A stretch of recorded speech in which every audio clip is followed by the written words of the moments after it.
నమో తస్స భగవతో అర్హతో సమ్మా సంబుద్ధస్స. నిన్న మనం సహనం గురించి చెప్పుకుంటూ వస్తున్నాం. ప్రతి ఒక్కరూ కూడా ఈ గుణాన్ని పెంపొందించుకోవాలి. ఎందుకంటే సహనం లేకపోతే ఈ మార్గంలో ముందుకు వెళ్ళడం అన్నది చాలా కష్టమైనది. ధర్మం విషయంలో కొత్తగా నేర్చుకునే వాళ్ళకి రకరకాల సందేహాలు ఉంటాయి. రకరకాల సాంప్రదాయాల నుంచి వచ్చిన వాళ్ళు ఉంటారు. ఆ సాంప్రదాయాల్లో ఉన్న గ్రంథాలను చదివి దాంతో దీన్ని పోల్చుకున్నప్పుడు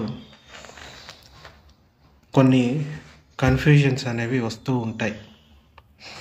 అందుచేత ఏవైతే ఇంతకుముందు నేర్చుకున్నారో వాటన్నిటిని వదిలేసి వీటిని పూర్తిగా అధ్యయనం చేయడం వల్లే ఇంకా ముందుకు వెళ్ళగలుగుతారు. లేకపోతే దాంట్లో ఇలా ఉంది కదా, ఇది ఇలా చెప్పారు కదా అనే సందేహాలు మళ్ళీ మళ్ళీ వస్తూనే ఉంటాయి. బుద్ధుడు ఒకటే చెప్తాడు, ఏదైనా విషయాన్ని నేను చెప్పాను అని తెలిస్తే దాన్ని మీరు ధర్మ వినయాలతో పోల్చి చూడండి. అలాగే మీ అనుభవంలోకి వచ్చిన దాన్ని మాత్రమే మీరు నమ్మండి. ఈవెన్ నేను చెప్పానని కూడా గుడ్డిగా ఏది స్వీకరించవద్దు అని చెప్తాడు. అందుకని ఏదైనా విషయాన్ని ప్రాక్టికల్గా ఎక్స్పీరియన్స్ చేసిన తర్వాత దాన్ని నమ్మండి, లేకపోతే అవసరం లేదనే చెప్తాడు. కాకపోతే మొదట్లో నేర్చుకున్నప్పుడే చిన్న చిన్న సందేహాలతోటి అసలు ఇది నేర్చుకోవచ్చా లేదా అనుకుంటే వాళ్ళు ఈ మార్గం నుంచి వేరేగా వెళ్ళిపోతారు. అలా కాకుండా కొంతకాలం దీన్ని నేర్చుకున్న తర్వాత ఓహో ఇది రియాలిటీ అని వాళ్ళ అనుభవంలోకి వచ్చిందంటే దాన్ని ఇంకా కంటిన్యూ చేయొచ్చు. లేదు నాకు ఇదేమీ అర్థం కావట్లేదు అంటే వాళ్ళకి నచ్చిన సాంప్రదాయాన్ని వాళ్ళు ఎంచుకోవచ్చు. కాకపోతే ఓపిక అన్నది చాలా అవసరం నేర్చుకోవడానికి. ఇంకొకటి ఏంటంటే ఈ ఆత్మ అనేది ఇలా ఉందని చెప్పడం, లేదని చెప్పడం. ఇక్కడ బుద్ధ అనాత్మ అన్నది, ఇక్కడ అత్త అనేది ఏదీ లేదు. అత్త అంటే నేను అనేదే ఆత్మగా భావిస్తూ ఉంటాడు. ఇక్కడ అత్త అనేది ఏదీ లేదు అంటాడు. ఇదంతా అనత్త అంటాడు. అంటే నేను అనేది ఏమీ లేదు, ఇది కేవలం పంచస్కందాల సమూహమే. ఈ స్కందాలు కూడా పుడుతూ గిడుతూ ఉండేవే. అటువంటప్పుడు దాంట్లో నేను అనేది ఎక్కడ ఉంది? నేను అనేది లేదు కాబట్టే అనాత్మ అన్నాడు. అంతేగాని ఆత్మకి వ్యతిరేకం అనాత్మ అని కాదు. ఇక్కడ నేను అనేదే అసలు ఏమీ లేదు, ఇది కేవలం పంచస్కందాల సమూహమే. ఈ పంచస్కందాలు కూడా పుడుతూ గిడుతూ ఉంటాయి. వీటిలో కూడా శాశ్వతంగా నిత్యంగా ఉండేవి ఏమీ లేవు. అన్నీ కూడా అనిత్యమే. అలాగే అన్నీ అనాత్మలే అని బుద్ధ చెప్తాడు. అంతేగాని హిందూ ధర్మానికి వ్యతిరేకంగా అక్కడ ఆత్మ అనేది చెప్పారు, ఇక్కడ అనాత్మ అని చెప్పారు. సో ఇటువంటివి అనవసరమైన విషయాలు అన్నమాట. ఎందుకంటే ధర్మాన్ని చక్కగా అర్థం చేసుకుంటే ఇటువంటి సందేహాలు అనేవి ఏమీ ఉండవు. సో ఏదైనా ప్రత్యక్షంగా అనుభూతికి వచ్చిన తర్వాతే దాన్ని నమ్మండి, లేకపోతే దాన్ని వదిలేసి మిగతా విషయాలు నేర్చుకోండి. చాలా విషయాలు ఉన్నాయి నేర్చుకోవడానికి. అంతేగాని ఆ ఒక్కదాన్నే పట్టుకొని ఇది నాకు తెలిస్తేనే నేను నేర్చుకుంటాను, లేకపోతే నేర్చుకోను అంటే బుద్ధుడి దగ్గరికి బుద్ధుడి కాలంలో ఒక శిష్యుడు వచ్చారనమాట, భిక్షువు. వచ్చి నాకు కొన్నిటికి సమాధానాలు చెప్తేనే నేను ఈ భిక్షువుగా ఉంటాను, లేకపోతే నేను ఉండను అంటే బుద్ధుడు ఇలా అంటాడు, మూర్ఖుడా, నేను చెప్పానా నీకు ప్రవజ్ఞ తీసుకునేటప్పుడు అన్ని ప్రశ్నలకి సమాధానం చెప్తానా అని కొంచెం తిట్టి ఆ తర్వాత అతడికి సముదాయిస్తాడనమాట. ఏదైనా విషయాలు ఏదైతే మీకు అవసరమో దాన్ని మాత్రమే నేను బోధిస్తాను, అనవసరమైన విషయాలు మీరు తెలుసుకొని కూడా ఉపయోగం లేదు. అందుచేత దుఃఖం ఉందని తెలుస్తుంది, దుఃఖానికి కారణం ఉందని తెలుస్తుంది, దుఃఖం నిరోధం ఎలా చేయాలో తెలుస్తుంది, దుఃఖాన్ని పరిసమాప్తం చేయడానికి ఆ మార్గం ఏంటో తెలిసింది. సో, దాన్ని మీరు ఆచరించండి అని చెప్తాడు. సో, మిగతా ప్రశ్నలన్నీ అంటే ఈ లోకం శాశ్వతమా? అశాశ్వతమా? హ్మ్. బుద్ధుడు చనిపోయిన తర్వాత ఉంటాడా? ఉండడా? సో, ఇవన్నీ పిచ్చి పిచ్చి ప్రశ్నలు అడుగుతూ ఉండేవాడనమాట. అప్పుడు అతడికి ఇలా చెప్తాడు. నీకు ఏదైనా విషం పూసిన బాణం వచ్చి గుచ్చుకుంది అనుకో, నువ్వేం చేస్తావు? వెంటనే వైద్యుడి దగ్గరికి తీసుకెళ్ళి ఆహ్, ఆ గాయాన్ని మాన్పించుకుంటావా? లేకపోతే ఈ విషం పూసిన బాణం ఎక్కడి నుంచి వచ్చింది? దాన్ని ఎవరు విషం పూశారు దానికి? ఆ వేసినవాడు ఎవడు? అలాగే ఆ బాణం దేనితో తయారు చేయబడింది? ఇయన్నీ తెలిస్తేనే నేను వెళ్ళి వైద్యం చేయించుకుంటాను అంటావా? అవన్నీ తెలుసుకునేసరికి ఆ విషం నీ శరీరం అంతా పాకిపోయి నువ్వు చచ్చిపోతావు అని చెప్తాడు. అలాగే ఈ ప్రస్తుత జీవితంలో దుఃఖం ఉందని తెలుస్తుంది. దుఃఖం నుండి బయటపడడానికి మార్గం ఉందని తెలిసింది. ధ్యానం ద్వారా ఆ దుఃఖం నుంచి బయటపడొచ్చు అని తెలిసింది. శీలాన్ని ఆచరించడం ద్వారా సుఖంగా ఉంటాము అని తెలుస్తుంది. మన లోపల మైత్రి భావన పెంపొందించుకోవడం వల్ల సంతోషంగా ఉంటాము అని తెలుస్తుంది. సో, ఇన్ని విషయాలు ఉండగా అవన్నీ వదిలేసి హ్మ్, ఇందాక ఆ భిక్షువు అడిగినట్టు నాకు ఈ విషయాలు తెలిస్తేనే నేను ఈ ధర్మాన్ని నేర్చుకుంటాను అంటే అది నిరుపయోగమైన ప్రశ్నలనమాట. సో, అన్ని ప్రశ్నలకి సమాధానాలు అవసరం లేదు. అవసరమైన ప్రశ్నలకే బుద్ధుడు సమాధానం చెప్పేవాడు. అవి తెలుసుకున్నా గానీ ఏమీ ఉపయోగం లేదు కదా! నీ దుఃఖం నుంచి బయటపడటానికి మార్గమేంటో అది బుద్ధుడు క్లియర్‌గా చెప్పాడు. 4 ఆర్య సత్యాలు చెప్పాడు. పటిච්ච సముప్పాదం చెప్పారు. వాటిని ఆచరించగలిగితే మీరు నిజంగా దుఃఖం నుంచి బయటపడతారు. కాకపోతే దాన్ని ఎలా అర్థం చేసుకున్నారు, దాన్ని ఎలా ఆచరిస్తున్నారన్న దాని మీద మీరు ప్రశ్నలు అడగటం వల్ల ఉపయోగం ఉంటది గానీ, ఈ చనిపోయిన తర్వాత ఆత్మ మనతో పాటు వస్తుందా? ఇవన్నీ కూడా అనవసరమైన ప్రశ్నలనమాట. సో, ఇవి తెలుసుకోవాలనుకుంటే చెప్పే ఓపిక నాకైతే ఉంది గానీ, అర్థం చేసుకునే తత్వం ఎదుటి వాళ్ళకు ఉందని నాకు తెలీదు. సో, అందుచేత అవసరమైన వాటి గురించి ప్రశ్నలు అడగండి. అనవసరమైన వాటి గురించి వదిలిపెట్టండి. ఏవైనా అటువంటి సందేహాలు వస్తే వదిలిపెట్టండి. ఈ సహన గుణాన్ని పెంచుకోండి, త్యాగ గుణాన్ని పెంచుకోండి, శీల గుణాన్ని పెంచుకోండి, సత్య గుణాన్ని పెంచుకోండి. నిష్కమ్మ అంటే ఏదైనా వదిలేయటం, దాన గుణాన్ని పెంచుకోండి, మైత్రి గుణాన్ని పెంచుకోండి. ఇన్ని మంచి గుణాలు ఉన్నాయి, సహన గుణం ఉంది. ఇవన్నిటిని పెంచుకోవడానికి ప్రయత్నించండి. అప్పుడు ఆటోమేటిక్గా మీ జీవితంలో సుఖం వాటంతట అదే వస్తుంది. అయితే బుద్ధుడి కాలంలో పున్న అనే ఒక భిక్షువు ఉండేవాడు. ఒకరోజు ఈ పున్న తేరుడు భిక్షువుని తేరుడు అని కూడా బుద్ధుడి కాలంలో పిలిచేవారు. యాక్చువల్గా అర్హంతులకు ఉపయోగించేవాళ్ళు తేరా అన్న పదం. అలాగే ఇప్పుడు ప్రజెంట్లో అయితే 10 సంవత్సరాల భిక్షు జీవితాన్ని తేరా అంటారు. 20 సంవత్సరాల భిక్షు జీవితాన్ని అయితే కనుక మహాతేరా అని పిలుస్తారు. కానీ అప్పట్లో కేవలం అర్హంతులకి మాత్రమే ఈ తేరా అన్న పదం ఉపయోగించేవాళ్ళు. లేకపోతే భిక్షువుని పిలిచేటప్పుడు కూడా తేరా అని కూడా పిలిచేవారు. ఒకరోజు ఈ పున్న తేరుడు బుద్ధుడిని సమీపించి ఎక్కడికైనా వెళ్ళి ప్రశాంతంగా ధ్యానం చేసుకోవడానికి సరైన ఉపదేశం ఇవ్వవలసిందిగా అర్థించాడు. తథాగతుడు ధర్మ సందేశం ఇచ్చి ఎక్కడికి వెళ్ళి ధ్యానం చేసుకోవాలనుకున్నా అప్పటికే అర్హంతుడు అవుతాడు. కాకపోతే తాను ఏమనుకుంటాడంటే తన ఎక్కడి నుంచి అయితే వచ్చాడో ఆ ప్రాంతానికి వెళ్ళాలనుకుంటాడు. అక్కడ వారికి కూడా ఈ ధర్మం తెలిస్తే బాగుంటుంది అనుకుంటాడు. అయితే బంతే నేను ఈ సునాపరంతక పట్నం వెళ్ళాలి అనుకుంటున్నాను అని పున్నతేరుడు చెప్తాడు. ఈ సునాపరంతక పట్నవాసులు అతి క్రూరులని, వారితో ప్రమాదం ఉందని తెలుస్తుంది. మరి వారు నిన్ను నిందించవచ్చు, తిట్టవచ్చు. అప్పుడు నువ్వేం చేస్తావు అని బుద్ధుడు అడుగుతాడు. అంటే అక్కడ ఉండే ప్రజలకి ఈ దాన గుణం కానీ, శీల గుణం కానీ, మైత్రి, కరుణ అంతగా ఆ గుణాలు లేవు. అక్కడ ఉన్న వాళ్ళంతా కొంచెం క్రూరంగా బిహేవ్ చేస్తూ ఉంటారు. మరి నువ్వు అక్కడికి వెళ్తే వాళ్ళు నిందించవచ్చు, నిన్ను తిట్టవచ్చు. అప్పుడు నువ్వేం చేస్తావు అని అడిగితే అప్పుడు ఈ పున్నతేరుడు ఈ విధంగా సమాధానం చెప్తాడు. బంతే భగవాన్, ఈ సునాపరంతక వాసులు అంటే గ్రామవాసులు ఎవరైతే ఉన్నారో నన్ను తిట్టిన నిందించిన వారు మంచివారని తలుస్తాను.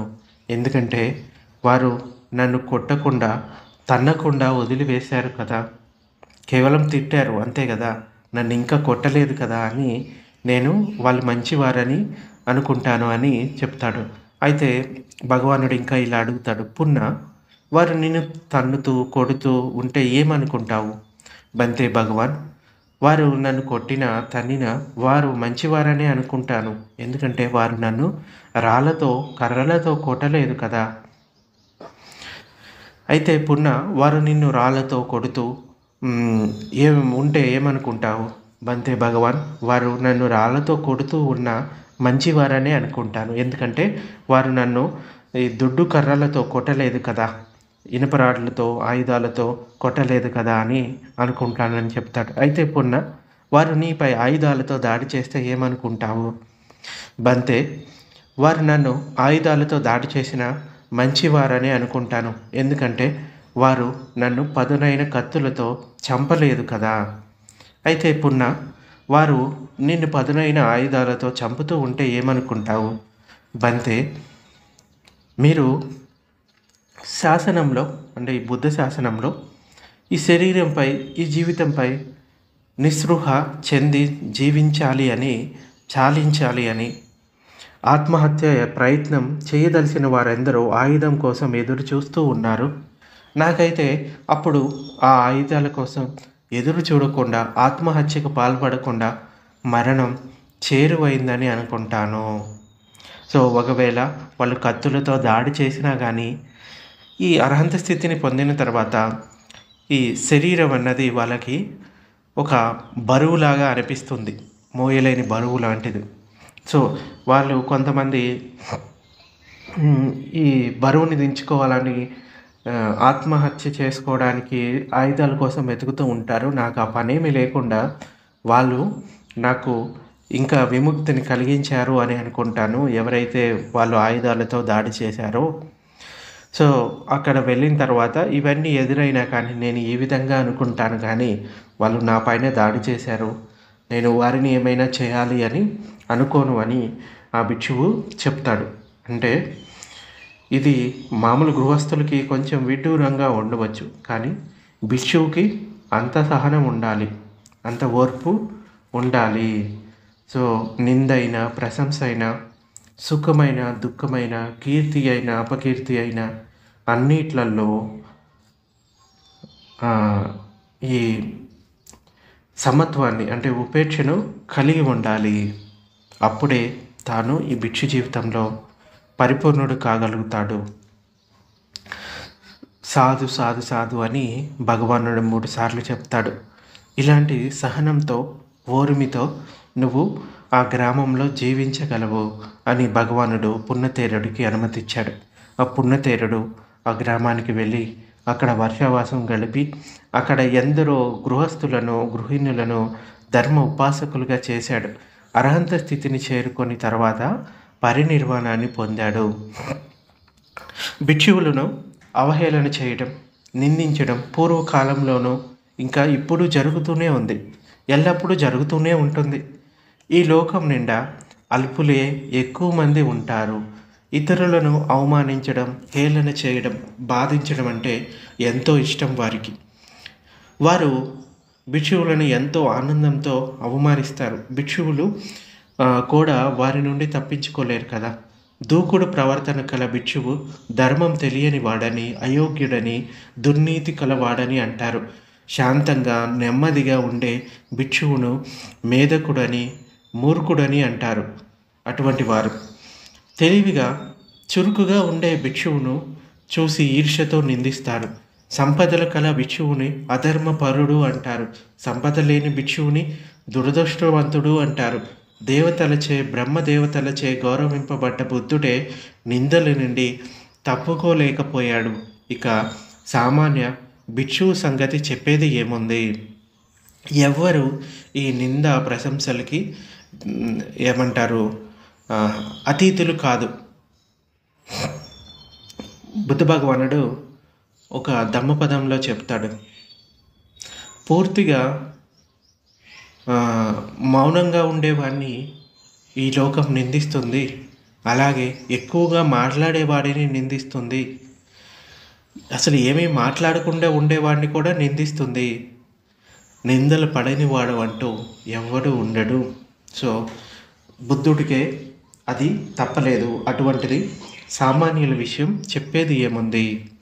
ఒకసారి కోసంబి నగరంలో మాగందియ అనే యువతి అంటే స్త్రీ కొందరికి డబ్బులు ఇచ్చి శ్రమణ గౌతముడు ఇక్కడికి వచ్చినప్పుడు అతన్ని తిట్టి తరిమేయండి అని పంపించింది. ధర్మాన్ని నమ్మని వారు, ఇష్టం లేని వారు వారితో కలిసి బుద్ధుడిని నిందించసాగారు. భగవానుడి వెంట వీధుల్లో నడుస్తూ వీడు దొంగ, వీడు గాడిద, వీడు దున్న అని పెద్ద పెద్ద కేకలు వేస్తూ తిట్ల వర్షం కురిపించసాగారు. భిక్షువులు కూడా అదే విధంగా అవమానించబడ్డారు. ఇవన్నీ విన్న ఆనందతేరుడు భగవానుడి వద్దకు వచ్చి, బంతే, ఈ నగరవాసులు మనల్ని తిడుతున్నారు, అవమానిస్తున్నారు. మనం ఈ నగరంలో వీటిని భరిస్తూ ఉండటం ఎందుకు? మనం మరో నగరానికి వెళ్దామని బంతే అడుగుతాడు. అప్పుడు భగవానుడు ఇలా ధర్మోపదేశం చేస్తాడు ఆనందుడికి. ఆనంద, అలా చేయడం సరికాదు. ఒక చోట వివాదం ఏర్పడితే అక్కడే ఆ వివాదాన్ని పరిష్కరించుకొని వేరే చోటికి వెళ్ళాలి. యుద్ధరంగంలో ఏనుగు 4 వైపుల నుండి వచ్చిన బాణాలను తట్టుకుంటుంది, అంతేగాని పారిపోదు. అది దాని విధి. ఆనంద, నేను యుద్ధరంగంలోని ఈ మత్తేబం అంటే నాగా వంటి వాడిని, అంటే ఏనుగు వంటి వాడును.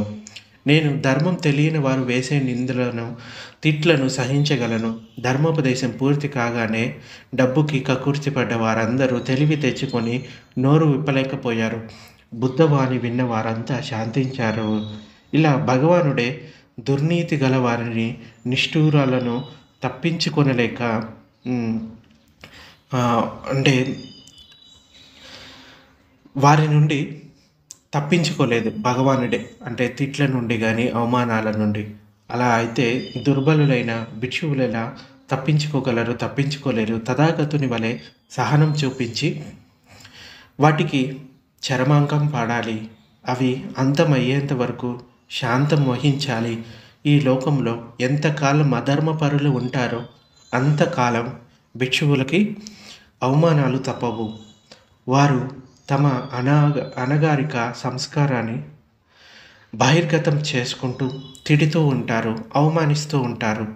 ఇవి ఒక రకంగా భిక్షువులకి ఉపయోగకరమే. వారి వల్ల వీరు పూర్తిగా ఓర్పుగా ఉండటం సాధన చేస్తారు. సహనం చూపించాల్సిన పరిస్థితులు ఏర్పడితే తప్ప సంపూర్ణంగా ఓర్పును సాధించడానికి మరో మార్గం లేదు.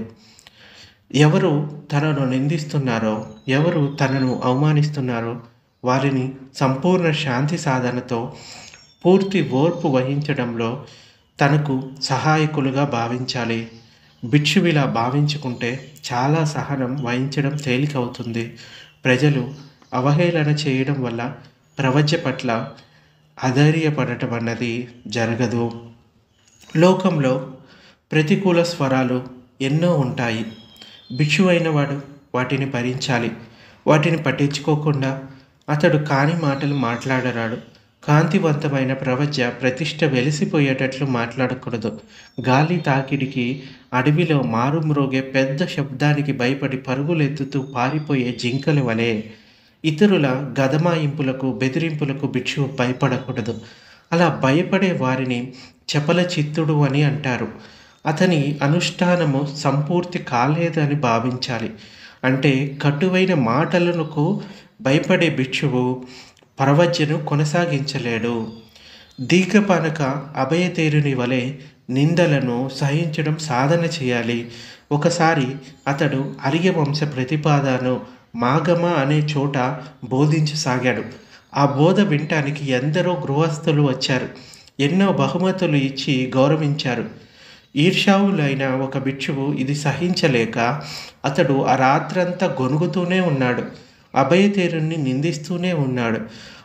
ఆ పెద్ద బోధిస్తున్నాడులే ఆర్యవంశాన్ని అని తేలికగా మాట్లాడుతూ గిల్లి కజ్జాలు పెట్టుకుంటూనే ఉన్నాడు.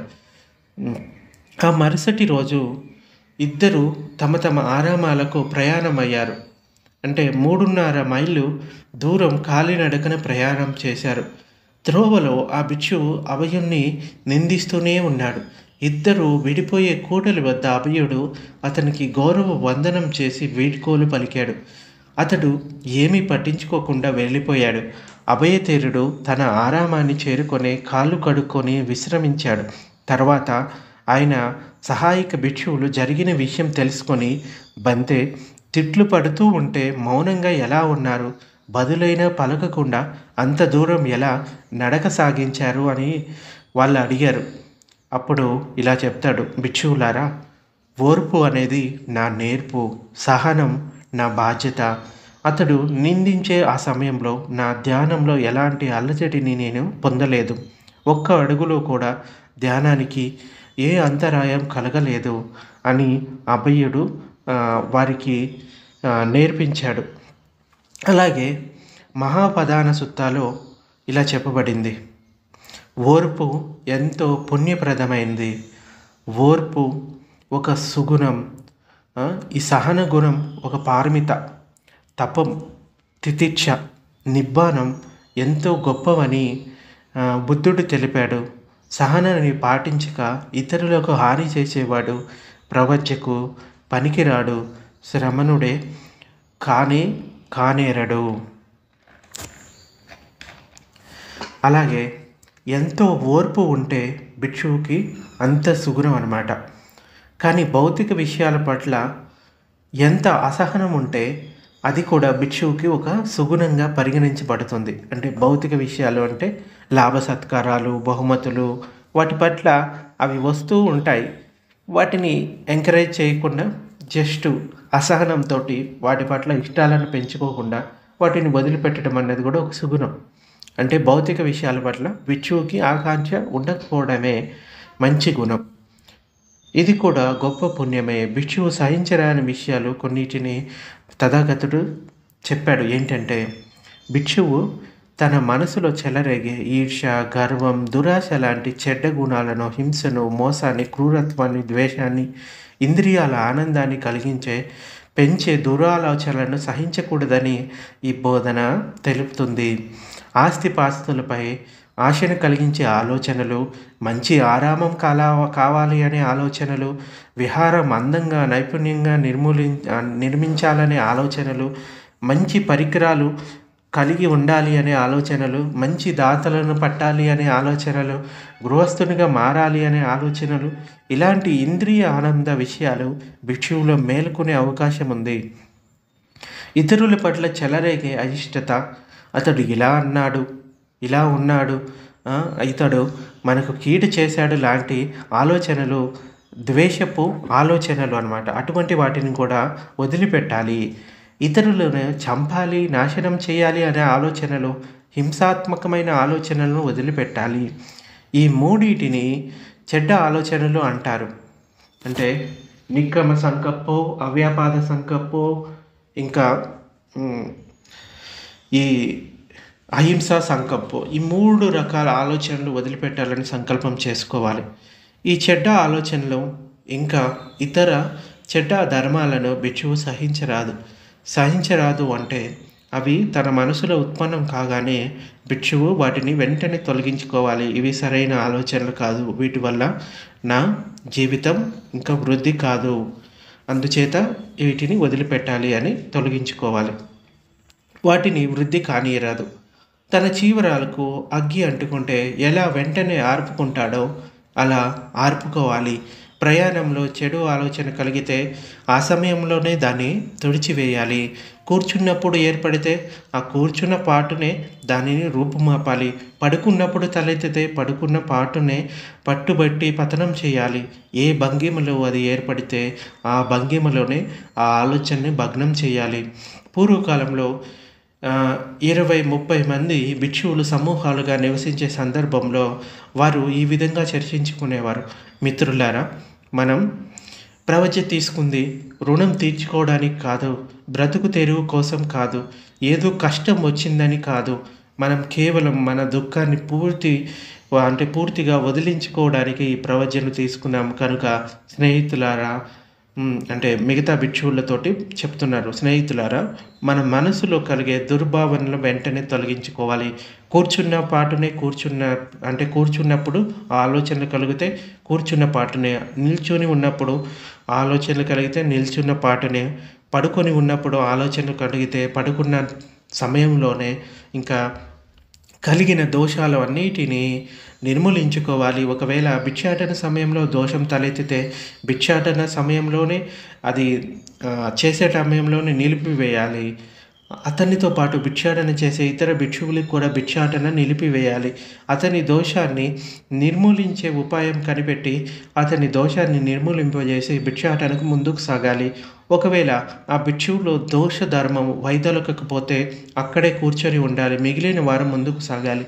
అలా దోషంతో కూర్చున్న భిక్షువుల్లో కొందరు తమ దోషాలను ఆ కూర్చున్న పాటుని వదిలి ధర్మపదాన నిలిచారు, ధర్మ ఫలాలను పొందారు. ఆ తర్వాతే ఆ స్థానాన్ని వదిలివేశారు. మరికొందరు లేచిన తర్వాత తమ దోషాలను వదిలిపెట్టారు. కనుక ఓ నా పవిత్రమైన భిక్షువులారా, ప్రాచీన భిక్షువులను ఈ ఉదాహరణ అనుసరిస్తూ ఇంద్రియ ఆనంద విషయాలపై అసహన సుగుణాన్ని సాధన చేద్దాము. సో ఈ విధంగా ఎప్పుడెప్పుడైతే ఈ చెడు ఆలోచనలు మనసులో వస్తాయో, రాగానికి సంబంధించిన, ద్వేషానికి సంబంధించిన, మోహానికి సంబంధించిన ఎప్పుడు వస్తే అప్పటికప్పుడే వాటిని వదిలిపెట్టాలి. ఇది మంచిది కాదు. అంటే శరీరం పైన ఏదైనా బురద అంటుకుంటే ఏం చేస్తాము? వెంటనే శుభ్రం చేసుకుంటాం కదా. అదేవిధంగా మనసులో కూడా ఈ రాగము, ద్వేషము, మోహము అనే బురద అంటుకుంటే వాటిని కూడా, ఈ ఆలోచనలు నాకు సరైనవి కాదు, వీటిని వెంటనే నేను వదిలిపెట్టాలి అని ఈ విధంగా తన మనసులో వీటి పట్ల అసహనం అనేది ఉండాలి. అంటే చెడు ఆలోచనల పట్ల అసహనం ఉండాలి. ఇంకా బయట భౌతికమైన విషయాలు, భౌతికమైన మాటలు ఎవరైనా నిందించినా, కష్టపెట్టినా వాటి పట్ల సహనం వహించడం అన్నది భిక్షువుకు ఉండవలసిన మొదటి లక్షణం. ఇది ఒకరోజుతో అయ్యేది కాదు. మళ్ళీ మళ్ళీ మళ్ళీ మళ్ళీ సాధన చేస్తూ పోవాలి. అంటే మనకి అనుకూల పరిస్థితుల్లో నివసిస్తున్నంత కాలం మనకి అంత క్షేమంగానే ఉంటుంది. ఎప్పుడైతే మనం బయటికి వెళ్ళి ప్రతికూల పరిస్థితుల్ని కూడా చూస్తామో, ఆ ప్రతికూల పరిస్థితులు జరిగినప్పుడు మనం ఎంత సహనాన్ని ఓర్చుకుంటున్నామో, అంటే ఓర్పుగా ఉంటున్నాము అనేది తెలుస్తుంది. నేను అన్ని అనుకూల పరిస్థితులు నాకు అన్నీ అందుతూ ఉన్నాయి, నేను చాలా సహనంతో ఉన్నాను, ఇక్కడికి వచ్చిన తర్వాత నాలో చాలా గొప్ప మార్పు వచ్చింది అని కొంతమంది అనుకుంటారు. కానీ కొన్నిసార్లు అప్పుడప్పుడు బయటికి వెళ్ళినప్పుడు వాళ్ళకి ప్రతికూల పరిస్థితులు ఎదురవుతాయి. అటువంటప్పుడు వెంటనే రియాక్షన్స్ మొదలవుతూ ఉంటాయి.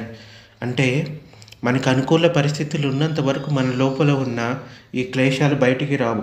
ప్రతికూల పరిస్థితులు వచ్చినప్పుడే మనం ఇంకా ఈ సహన గుణాన్ని సాధన చేయడానికి బాగుంటుంది.